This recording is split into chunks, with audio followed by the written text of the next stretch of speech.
Alright mga ka-let's go, nandito na tayo sa pinaka main area ng Kalangaman Island.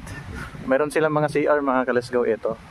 Mga CR yan, tapos meron silang mga cottage. You know. Ito yung mga cottage nila mga ka-let's go, dito sa Kalangaman. Yan. Ganda.